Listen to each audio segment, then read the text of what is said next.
حضرت علامه عبدالحی رحمه الله لیکلی دي چې زموږ د بزرګانو دا تجربه ده چې کله سړی صلات حاجت کوي نو په اول رکعت کې سوره علم نشرح، او زموږ د بزرګانو دا تجربه ده که سړی صلات حاجت کوي نو په دویم رکعت کې اذا جاء نصر الله والفتح که چیرې دا دوه سورتونه سړی ووایي نو بیا دا صلات حاجت الله تعالی دربار کې قبولیت ته ډېر اجابت او ډېر قربت او نزدېکت لري.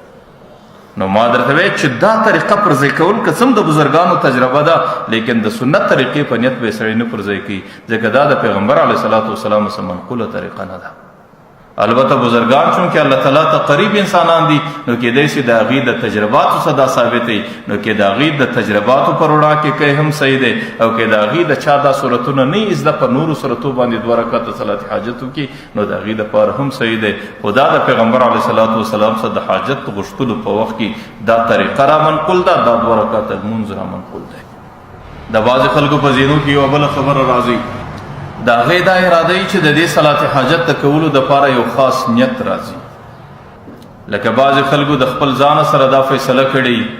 چې د جنازې د لمانځه دپاره خپل نیت دی، د اختر د لمانځه دپاره خپل نیت دی، د فرضي لمانځه دپاره خپل نیت دی، د نفلي لمانځه دپاره خپل نیت دی، د اوابینو دپاره خپل نیت دی، د اشراق دپاره خپل نیت دی.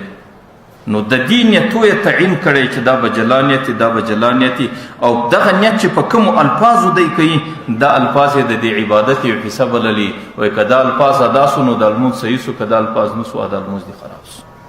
او د هغې وجه دا چې ډېر ځله دوی همیشه پوښتنه کوي چې مولوي صاحب د حاجت د لمانځه نیت څنګه دی، مولوي صاحب د جنازې لمونځ نیت څنګه دی، او مولوي صاحب د اختر د لمانځه نیت څنګه دی،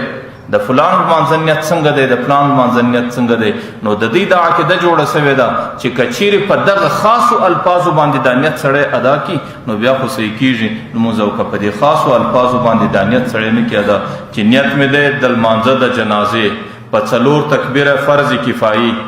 او ثنا وایم خدای لره او درود وایم پر نبی علیه السلام او دعا کوم دې مرده له چې په دې الفاظو دې نیت وکړي نو صحیح سو، که دې په دې الفاظو نیت نه وکړي نو سو.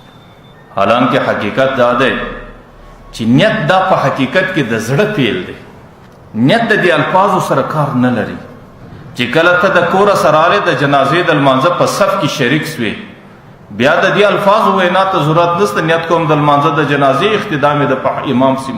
مخ پر طرف د کعبې الله اکبر بس. او چې کله د اختر د لمانځه دپاره ته راغلې د اختر د لمانځه په صف کې ولاړې دا ستا راتګ ستا نیت دی، دا د اختر د لمانځه په صف کې درېدل ستا نیت دی.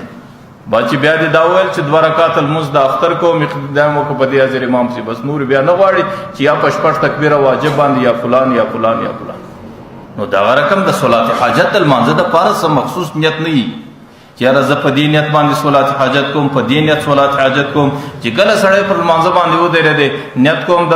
2 رکعاته صلات حاجت مخ مې دی پر طرف د کعبې شریف الله اکبر بس. نو ځکه د دې دپاره په دې تشویش کې ځان نه اچول چې یاره د دې لمانځه نیت به زه څنګه تړم، د دې لمانځه نیت په کوم شکل تړل کېږي، او د دې لمانځه د کوم نیت په خاطر به د زما لمونځ په صحت کې راځي. لمونځ په مطلق نیت په صحت کې په خپله راځي. او چې کله صلات حاجت وسو یا د بزرګانو د تجرباتو په رڼا کې یا په عام لمانځه په شکل باندې صلات حاجت وسو او د لمانځه څخه چې د کله سلام وګرځوئ د دې دا نه معنا چې بس دستي به په دعا کې شروع کېږي او چې کوم حاجت دی هغه به خدای ته پیښ نه. د دعا خپل آداب دي او د دعا خپل مستحبات دي او د دعا خپله طریقه ده چې پیغمبر علیه صلات وسلام بیان کړې ده. چې کله دې سلام په وګرځوئ وليصلي رکعتین رکعتونه فرض سلو نو اول به څه کوئ فلیثني علی الله د الله تعالی پر ذات باندې به حمد و ثنا وایي لکه الحمد لله رب العالمین دا د الله تعالی د ذات حمد و ثنا ده. لا اله الا هو الحلیم الکریم سبحان رب العرش العظیم والحمد لله رب العالمین دا د الله تعالی د ذات حمد و ثنا ده. د لمانځه څخه وروسته به د ټولو څه مخکې د الله تعالی حمد و ثنا وایي. علماء لیکلي دي چې دا ځای کې د حمد و ثنا ویلو څه ضرورت د دې مختلف وجوهات علماء لیکلي دي. یو ځای دا لیکلی ده چې دنیا کې دستور قانون دا دی چې کله ته د یو معمولي بادشاه دربار ته درېږې د هغې څخه خپل حاجت غواړې چې در څو پورې د هغې تعظیم و تکریم پر ځای نه کې، چې در څو پورې د هغې مخ ته د هغې مدح او نعت او په دې باندې اعتراف و اقرار نه وکې، نو د دنیا د یو بادشاه څخه خپل حاجت ترلاسه کولی نسي. نو د صلات حاجت په وخت کې خو ته د احکم الحاکمین دربار ته ولاړې چې هغه د ټولو بادشاهانو بادشاه دی. نو چې در څو پورې د هغې عزت او تکریم، د هغې مدح او صفت پر هغې باندې ثنا او حمد پیش نه کې، نو در هغې وخته پورې د هغې دربار کې د دې شي د قبولیت ډېره تمه نسې کولی. نو په دې خاطر علماو لیکلي دي چې د ټولو څه مخکې د الله تعالی د ذات حمد و ثنا ویل. بعض علماو بیا د دې بله وجه لیکلې ده چې نه، هغوی دا لیکي چې انسان په دماغ کې لالچ پروت دی. انسان د خپل حاجت پابنده دی.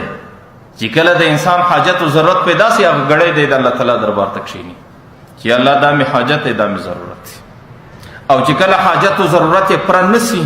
نو هسې نه چې د انسان په دماغ کې ناشکري را نسي د الله د نعمتو چې الله دا یو حاجت مې دی، دا یو ضرورت مې دی، دا له نه پوره کېږي. نو دا یو قسم ناشکري ده، او د ناشکرۍ دا ګناه ده، او د ناشکرۍ په خاطر دی او د حاجت الله تعالی نور ځله لرې کوي. نو د انسان د دماغ څخه د ناشکرۍ ختمولو طریقه دا ده چې انسان به د ټولو څه مخکې وایي چې الحمدلله رب العالمین، یا الله چې څومره نعمتونه دې راکړي دي پر هغو ټول ستا د طرفه دي، یا الله پر هغو ټولو ستا حمد وایم. نو د انسان په دماغ کې به د الله تعالی ټول نعمتونه راسي، او پر ټولو نعمتو به یو ځل د الله تعالی شکر ووایي، او د انسان سوچ و فکر به د الله تعالی په ډیرو نعمتو کې بند سي. ځکه د الله تعالی پر دې بنده باندې داسې نعمتونه دي، وان تعدوا نعمت الله لا تحصوها، که د الله نعمتونه تاسو شمارئ د دې شمار پای ته نسئ رسولی. د انسان د دې دوو سترګو د نعمت قدر و قیمت د ټوله دنیا نه لري. که یو سړي څه دا دوې سترګې اخیستل کېږي او دا ورته وایي چې د ټولې دنیا د کورې حکومت در کوم، که په سړي کې عقل یې سړی نسي قبلولی. نو یو ځل به د انسان سوچ و فکر د الله تعالی په ټولو نعمتو کې راسي، او د الله تعالی پر دې ټولو نعمتو به بنده شکر وکاږي، او د هغې څه وروسته به نو اوس د الله تعالی دربار کې دا وایي چې الله د ټولو نعمتو دې شکر ګزار یم، او د شماره دې را باندې نعمتونه دي، او د بې شماره نعمتو دې حمد او شکر ادا کوم، لیکن دا یو معمولي ضرورت مې دی، یا الله د نورو نعمتو په لړۍ کې دا هم راپوره کړه. نو ځکه به د الله تعالی حمد وایي په دې خاطر چې د انسان په دماغ کې د الله تعالی د نعمتو ناشکري رانستی. حضرت علامه عبدالحی رحمه الله لیکلي دي چې زموږ او ستاسو نظر کې قصور او کمی دی، ورنه که حقیقت ته سره وګورو چې څومره پریشانی الله را باندې ایښې ده، کومې ضرورت را باندې ایښې دی، کومې مسکنت را باندې ایښې دی، کومې احتیاج او مجبوري را باندې ایښې ده، دا هم په حقیقت کې د الله نعمتونه دي. لیکن چونکې زما او ستا دماغ کې قصور او کمی دی، زما او ستا دماغ او نظر در هغه ځای پورې رسېدی نسي، نو په دې خاطر په دې کې هغه د نعمت شایبه او شکل نه را معلومیږي. او که چیرې الله تعالی یو انسان ته داسې نگاه او نظر ورکړي چې هغې حقیقت ته ځان رسولی سي، نو بیا لوږه هم د الله نعمت دی، بیماري هم د الله تعالی نعمت دی، مسکنت هم د الله تعالی نعمت دی، پریشاني هم د الله تعالی نعمت. که ته ما ته وایي چې دا څنګه نعمت دي، نظام د دې درک او د دې اندازه دا د قیامت په میدان کې معلومیږي. ځکه د حدیثو دروسه دا معلومیږي الله تعالی د کائناتو کې یو بنده ته د خیر اراده وکړي چې دا بنده به دې درجې ته رسوم، لیکن هغه بنده په مجاهده باندې په عبادت و مشقت باندې رسیږي، او بنده مجاهده نه کوي، په اختیار باندې عبادت نه کوي، مشقت نه برداشي، الله تعالی د هغې پر ځای باندې تکلیف ور باندې کښېږدي. او چې کله دی پر دې تکلیف باندې صبر وکي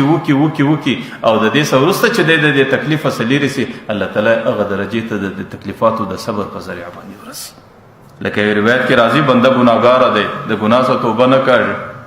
لیکن د الله تعالی اراده دا ده چې د ګناه څخه صاف کړي او صفای کړي، نو الله تعالی بیماری ور باندې کښېږدي.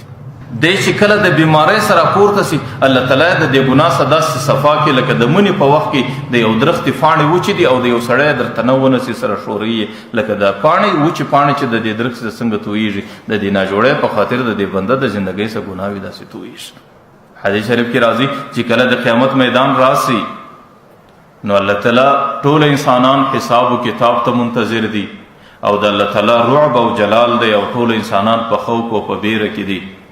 نو الله تعالی به یو ملائکه ولاړه کې، یو منادي او ندا کوونکی اواز کوونکی به ولاړ سي، ورته هغه خلک ولاړ سي چې د کومو خلکو د الله تعالی پر ذات باندې قرضه و کور دی، ولاړ سي د الله تعالی څخه خپله قرضه واخلي. او د وخت کې به پر ټوله